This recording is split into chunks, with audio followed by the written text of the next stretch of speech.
in the African American community, this is where all the trauma, foundation for the trauma. This is the slave master. This is the mother. This is the son. This is the daughter. Okay, so who is the son? Jerome. Who's the slave master? Who's Who's the daughter? Andrea. Andrea. It's the mother, son, daughter. Albert Bandura has a theory called social learning theory. He said all behavior is learned through observance, what they see. Now, I'm just breaking that. Now, so I'm the father. Okay, now, so I'm going to pretend I'm the father. So, the slave master calls me. He tells me to come over. Come on over. Now, I need you to beat me. And I want you to beat me in front of my wife. Just pretend. Okay.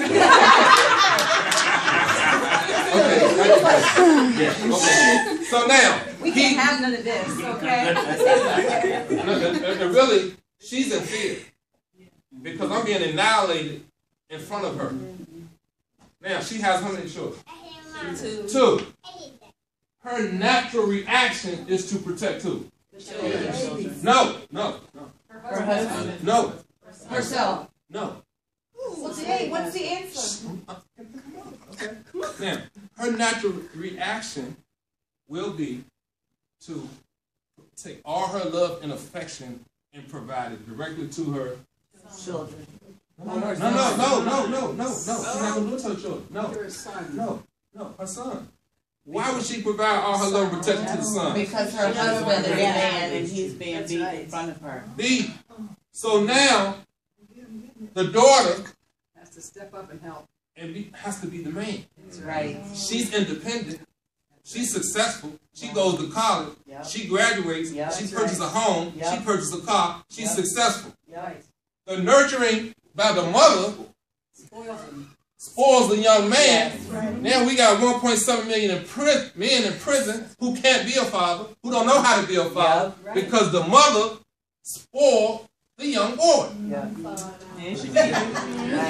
And what happens, we have a generation that's been passed down since that occurred. We have a room of successful women, especially African American women, searching around looking for a husband, and they can't find one because he don't know how to be a husband. And then the cycle continues because in my situation, my father never knew how to be a father. So he can be a father to me.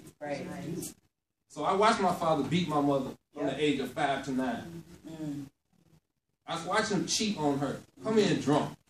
My mother died of cancer when I was in the 11th grade. In middle school. She was diagnosed when I was in elementary school. So this cycle right here is what's going on now, specifically in the African American community. So what the mothers have to do, you got to reverse this role, but at the same time, teach young men how to be men. But the problem is we have one thing I realize every time I do this presentation, this analogy, the green light come on. For a lot of people on. And see, I did this presentation at the church in Maryland with a room full of men and boys. I had fathers coming up crying.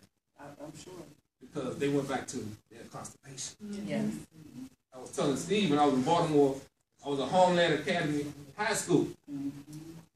With 150 high school kids from Baltimore City for 6 hours. For the first hour and a half, they read me. But I got to them. And it was a young man standing right there where you're standing, 17 years of age, stood up. He was talking about father. I can still see it. He played the song Tupac, Dear Mama. But they said the kids couldn't read, gave him a copy. They played the song, yada yada. That boy stood up when we started really discussing the song. He said, for 17 years, I went to bed crying every night. Because I wanted a father in my life.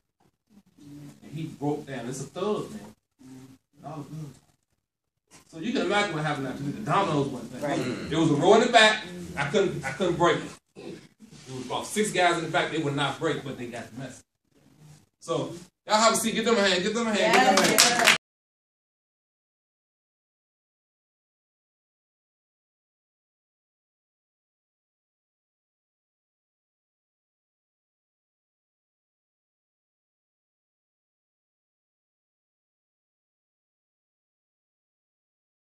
symptoms of problems that have been going on. So Title I, special education services, all of those social services are needed.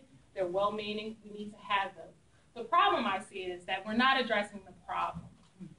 If we can just get really literal with this parable and talk about, who are the babies in the river, whether you're preschoolers and your kindergartners who enter school without the skills necessary to compete with their peers.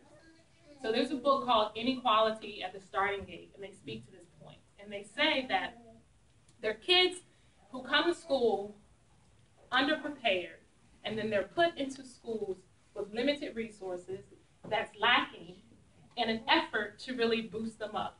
So then we've applied kind of Band-Aid solutions to try to fix what this symptom is, which is of a bigger problem. So my challenge for us is really to think about how does that impact us in terms of our education. Skills and abilities of students who start school, who are disadvantaged when they start school, are far lacking their peers before they even get in the classroom. So before you're 3 and 5, when we usually start talking about preschool, they're already behind. It's already an inequality at the starting gate. And then we push them in these schools with low resources, and we say, oh, you're Title I, you're disadvantaged, you're poor, you're low income. Well, I don't accept that. I don't accept that being poor creates low achievement. I don't accept that because you're Black, you're going to be low achieving. I don't accept that because you're Hispanic, you're at risk. What I will say is that kids who kind of get to school without the support and the resources, yeah, they become at risk. They become those babies in the stream because they're at risk. But I think the upstream solutions is what we need to start thinking about and talking about in public schools. So the research community, typically says low income, and they use all these proxies, and then they try to define the problem as, bad parenting, bad rearing, bad this, fill in the blank as reasons why kids are. But I don't, again, as I said, I don't believe that the only way, we can educate students is to change and cut corners. I think all kids can achieve high.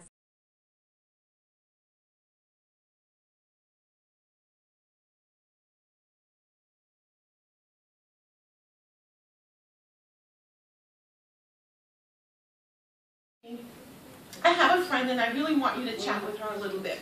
She was an acquaintance from a circle. I didn't even know she had breast cancer. But that woman changed my perspective. She talked with me for over 3 hours on the phone one night. And I realized at that point that I have the power. I have the strength. That I can stand up and fight. And I remember making that decision that this is what I'm going to do. I'm getting to the joy part in a minute. This is how I'm going to take this journey, this season of my life.